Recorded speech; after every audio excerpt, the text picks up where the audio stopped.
प्रभु के नाम की स्तुति हो। हमारा विषय है क्रूस की कथा।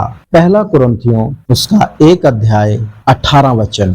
क्योंकि क्रूस की कथा नाश होने वालों के लिए मूर्खता है, परंतु हम उद्धार पाने वालों के लिए परमेश्वर की सामर्थ है। क्रूस की कथा क्या है, या क्रूस की कथा से हम क्या समझते हैं? हम विश्वासी अच्छी तरह जानते हैं कि हमारे प्रभु यीशु मसीह पूरी मानव जाति के पापों के लिए, उनको उद्धार देने के लिए सलीब पर, क्रूस पर अपने प्राण को दिया है। लेकिन यहाँ वचन क्या कहता है? क्योंकि क्रूस की कथा नाश होने वालों के लिए मूर्खता है। नाश होने वालों के लिए मूर्खता। प्रभु यीशु मसीह ने कहा, मैं इसलिए आया कि वे जीवन पाएं और बहुतायत का जीवन पाएं। यूहन्ना 3:16। क्योंकि परमेश्वर ने जगत से ऐसा प्रेम रखा कि उसने अपना इकलौता पुत्र दे दिया, ताकि जो कोई उस पर विश्वास करे वह नष्ट ना हो परंतु अनंत जीवन पाए। 17। परमेश्वर ने अपने पुत्र को जगत में इसलिए नहीं भेजा कि जगत पर दंड की आज्ञा दे, परंतु इसलिए कि जगत उसके द्वारा उद्धार पाए।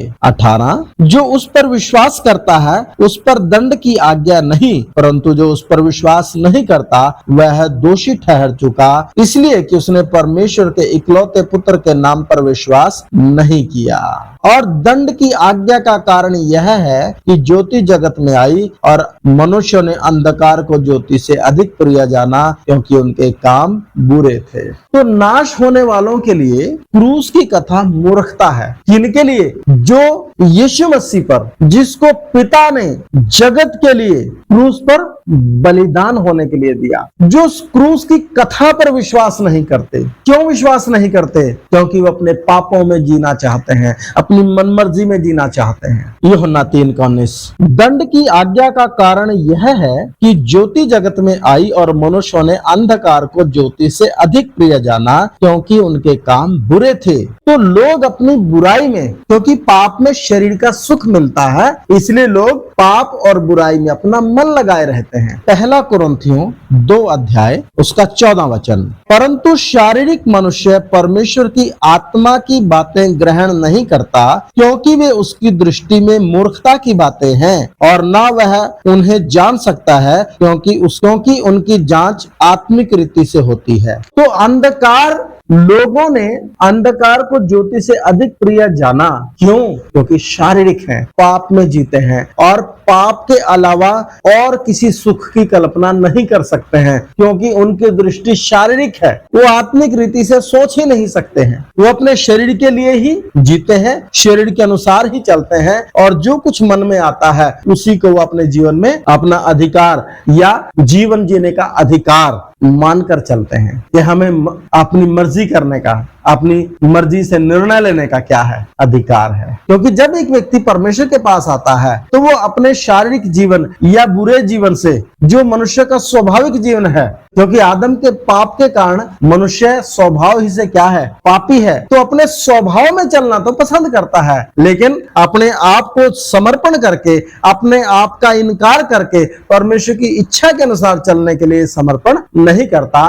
वो उसके लिए कष्टदायक एक काम है। तो इसलिए क्रूस की कथा, ये क्रूस की कथा सहज नहीं है। कोई मर गया क्या सहज बात है? लेकिन मनुष्य जाति के लिए इसका जो परिणाम है, जो कोई इस क्रूस की कथा पर विश्वास करता है कि हाँ, मैं पापी हूं, मेरे लिए यीशु मसीह मरा है, मैं अपने पापों से तौबा करूंगा, मैं अपने पापों से पछताता हूं, मैं अपने पापों से मन फिराता हूं और आगे को इस मार्ग में नहीं चलूंगा, वरन अपने प्रभु के पीछे उसका क्रूस उठाकर चलूंगा, तो वो व्यक्ति उद्धार पाता है। उसके जीवन में सुखद अनुभव होते हैं, छुटकारे का अनुभव होता है। उसके हृदय में पवित्र आत्मा के रूप में परमेश्वर का राज्य प्रवेश करता है। लिखा है, परमेश्वर का राज्य खाना पीना नहीं, परंतु धर्म, मेल मिलाप और वह आनंद है जो पवित्र आत्मा से होता है। उसका जीवन आनंद का एक जीवन हो जाता है, जो परिस्थितियों पर निर्भर नहीं करता, पवित्र आत्मा पर निर्भर करता है। पवित्र आत्मा हृदय में,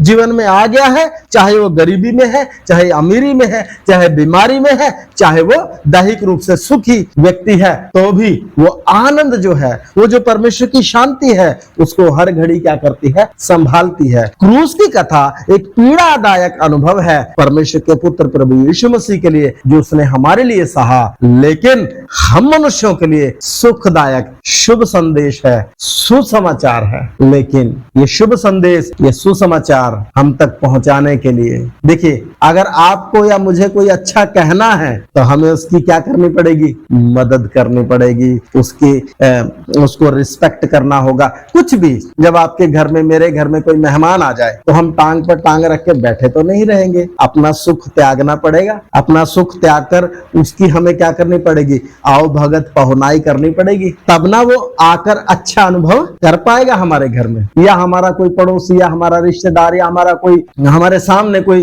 पीड़ा में है तो उसको संभालना है तो कहीं ना कहीं अपने आराम को छोड़ना पड़ेगा, तभी हम उसको क्या दे सकते हैं, आराम दे सकते हैं। तो हमें वो आनंद देने के लिए जो कष्ट यीशु मसीह ने सहा, वो है क्रूस की कथा। मैंने पिछले दिनों में भी बताया, यीशु मसीह ने सिर्फ हमारे पाप ही अपने ऊपर नहीं लिए, हमारे पाप अपने ऊपर लेकर वो पाप ठहरा, और पाप ठहरने के कारण पिता का उसके साथ संबंध क्या हो गया, और तब वो क्रूस पर कहता है, एली एली लमा शबकतनी, हे मेरे परमेश्वर, हे मेरे परमेश्वर, तूने मुझे क्यों छोड़ दिया। एक भारी पीड़ा को यीशु मसीह ने सहा ताकि उस अनंत जीवन को, ताकि उस आनंद को जो पवित्र आत्मा के द्वारा परमेश्वर के राज्य में प्रवेश करने के द्वारा लोगों को मिलता है, उसको हम पा सके। तो क्रूस की कथा नाश होने वालों के लिए क्या है, मूर्खता है। कौन नाश होने के लिए, कौन नाश होने वाले, जो अपने जीवन को, अपनी बुराइयों, अपने पापों, अपनी मनमर्जी अर्थात शारीरिक और सांसारिक सोच से कभी बाहर नहीं निकलते,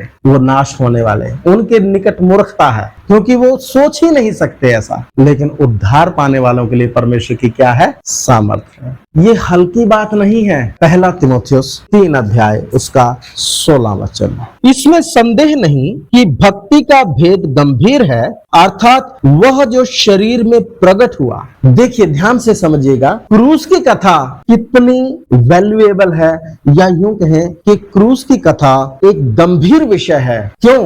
वो जो देह में प्रकट हुआ, वो जो शरीर में प्रकट हुआ, कौन शरीर में प्रकट हुआ, उसके लिए कुछ आयतें। यशाया 40:12, किसने महासागर को चुल्लू से मापा और किसके बीते से आकाश का नाप हुआ, किसने पृथ्वी की मिट्टी को नपुए में भरा और पहाड़ों को तराजू में और पहाड़ियों को कांटे में तोला। कौन शरीर में प्रकट हुआ है? जिसने महासागर को अपने चुल्लू से क्या किया है, नापा है। जिस महासागर की थाह को नापने के लिए मनुष्य कितने आधुनिक यंत्र बनाए, लेकिन पर्याप्त नहीं है, क्योंकि वहां गहराई तक जाते जाते उनको प्रेशर के साथ वो वापस आ जाते हैं, वो उस गहराई तक जा ही नहीं सकते, समुद्र की गहराई को क्या कर लें, नाप लें। लेकिन प्रभु ने उस महासागर को अपने चुल्लू से क्या किया है, नापा है। और ये आकाश जिसकी एक छोर से दूसरी छोर तक क्या है हमें पता नहीं, कहां तक है हमें पता नहीं, लेकिन अपने बीते से उसको प्रभु ने क्या किया है, परमेश्वर ने नापा है। परमेश्वर जिसकी उपमा हम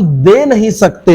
40:18, तुम परमेश्वर को किसके समान बताओगे और उसकी उपमा किससे दोगे। परमेश्वर जिसके लिए कोई एग्जाम्पल नहीं है, उसको किस बात से हम समझाएं, क्योंकि वचन कहता है किसी ने परमेश्वर को कभी नहीं देखा, यूहन्ना 1:18। तो जिसको किसी ने कभी देखा ही नहीं, जिसने बोला आकाश बन जाए तो आकाश बन गया, पृथ्वी बन जाए तो पृथ्वी बन गई, उसने बोला और हो गया। जो इतना सामर्थी है, जो बोलता है हो जाता है, जो अविनाशी है, सर्वशक्तिमान, सनातन काल का सृष्टिकर्ता, सर्वज्ञानी, सर्वव्यापी परमेश्वर है। ये 5 गुण सिर्फ उस परमेश्वर में ही है, बाकी किसी में नहीं है। अनंतकालीन परमेश्वर, जिसका ना तो आदि है ना अंत है, उसकी समानता किसी से हो नहीं सकती, उसके तुल्य कोई चीज नहीं है, कोई वस्तु नहीं है। यशाया 40:26, उसकी अपनी आंखें ऊपर उठाकर देखो, किसने इनको सृजा,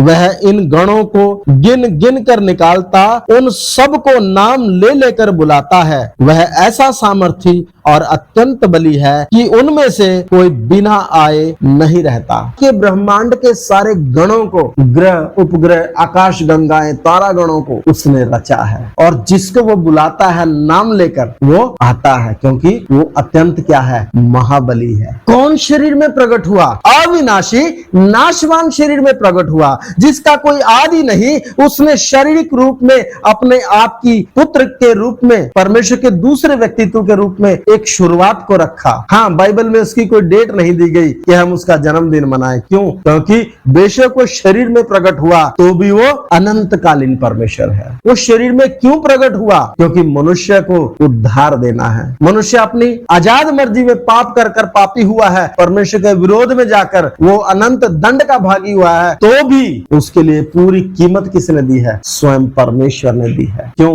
दंड देने से प्रसन्न होने वाला दुष्ट के मरने से भी प्रसन्न नहीं होता। इसलिए पृथ्वी के पापियों और दुष्टों के लिए लिखा है वचन में, क्या जाने कोई किसी भले व्यक्ति के लिए अपना प्राण दे। यह तो दुर्लभ है, परंतु परमेश्वर ने हम पापियों के लिए अपना क्या दिया है? प्राण दिया है। इतनी कीमत जो क्रूस पर प्रभु ने दी एक पवित्र देह को। इब्रानी उसका 10 अध्याय उसका 3 से 5 तक पढ़े, वहां लिखा है कि देख हे परमेश्वर, मैं आ गया कि तेरी इच्छा को पूरा करूं। मेरे लिए एक देह तैयार की गई है ताकि उस पवित्र देह पर पूरी मानव जाति के पापों को लाद कर उनके पापों का छुटकारा दिया जाए, छुटकारे का काम पूरा किया जाए। क्रूस पर सारी पीड़ा उसने सही, लेकिन पाप में मजे लेने वाले, पाप में सुख भोगने वाले मनुष्यों को उस पाप के दंड का एहसास नहीं होता। लोग आजकल एक से एक कहानियां बनाते हैं। नरक में क्या होगा जी? ठेका होगा, नरक में नर्तकियां होंगी, नरक में ये होगा, नरक में वो होगा। ये सारी कोल कपोल कल्पनाएं हैं। नरक आग का क्या है? एक झील है। उसमें एक बार डाल दिया कभी निकलेगा नहीं, उसका कीड़ा कभी मरता नहीं है। अनंत मृत्यु, मनुष्य की आत्मा कभी मरती नहीं है। शरीर उसका नाशवान है, शरीर का एक समय है, शरीर का अंत हो जाता है, लेकिन आत्मा अगर तो वो पाप में जीता है, एक व्यक्ति अपने जीवन को बुराई में बिताया है, तो न्याय के दिन वो अनंत आग में जाएगा, अनंत काल के लिए तड़पेगा। अगर वो परमेश्वर का भय मानता है तो वो परमेश्वर के स्वर्गीय निवास स्थान में जाएगा। अगर उसने अपना जीवन प्रभु को दिया, क्रूस की कथा पर विश्वास किया और अपने पापों से मन फिराया, पछताया और पाप से अपने आप को दूर रखा, तो वो अनंत आनंद का परमेश्वर के सम्मुख रहते हुए अनुभव करता रहेगा। तो कहने का मेरा मतलब यह है कि क्रूस की कथा नाश होने वालों के लिए क्या है? मूर्खता है। तो मूर्ख ही तो है जब बिना कुछ किए आपको सब कुछ मिले। कई तपस्वियों से भी मिला मैंने उनको पूछा कि बाबा जी इतने साल हो गए तपस्या करते, क्या उद्धार हो गया? तो बोलते हैं नहीं, अभी कहाँ। क्यों? अपने कर्मों से, अपने जप से, अपने तप से मुक्ति पाना चाहते हैं। अगर परमेश्वर कर्म कांड के द्वारा मुक्ति दे तो सब व्यक्ति घर बार छोड़कर जंगलों में तपस्या नहीं कर सकते। अगर परमेश्वर धन दान करने के द्वारा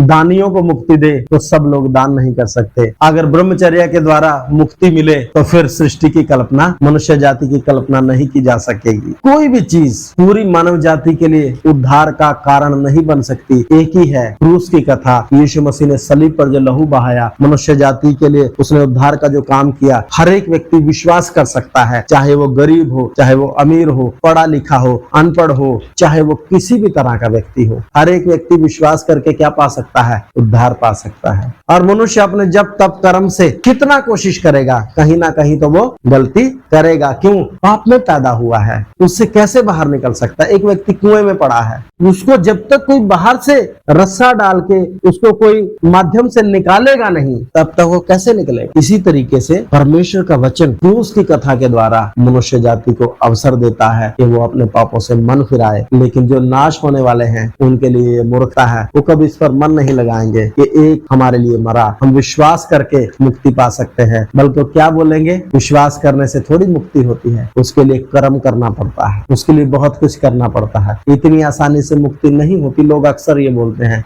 लेकिन हर एक के लिए उपलब्ध है, बहुत आसान है। लेकिन मूर्खता लोगों को लगती है। क्यों? क्योंकि अगर लोग सच्चाई के खोजी होंगे, जो लोग शुद्ध विवेक से परमेश्वर को ढूंढते हैं, वो तो उसको सुनेंगे और विश्वास करेंगे। लेकिन जो अपनी मनमर्जी में जीना चाहते हैं, पाप में जीना चाहते हैं, उनके लिए मूर्खता की बात है। उनके लिए दूसरा तीसरा धर्म है, उनके लिए ये सही नहीं है। इसलिए नाश होने वालों के लिए क्रूस की कथा मूर्खता है और उद्धार पाने वालों के लिए परमेश्वर की क्या है? सामर्थ है। तो हमारे लिए परमेश्वर की सामर्थ है क्योंकि हमने विश्वास किया और उद्धार पाया। और जिस वचन को सुनकर अपने आप को प्रभु को सौंपता है, उसके लिए भी सामर्थ है ताकि हर एक व्यक्ति क्या पाए? उद्धार पाए। और निश्चय इन वचनों को सुनकर विश्वास करने वाला हर व्यक्ति यीशु मसीह के नाम में उद्धार पाता है। आइए प्रार्थना करें। प्यारे खुदावंद, हम प्रार्थना करते हैं प्रभु, जितने लोग इस वचन को सुने प्रभु, एक एक को मन फिराने के लिए कृपा। प्रभु, जिन्होंने मन फिराया उसमें आगे बढ़े, जो नहीं मन फिराया इस क्रूस की कथा पर विश्वास लाए, अपने पापों से तौबा करें,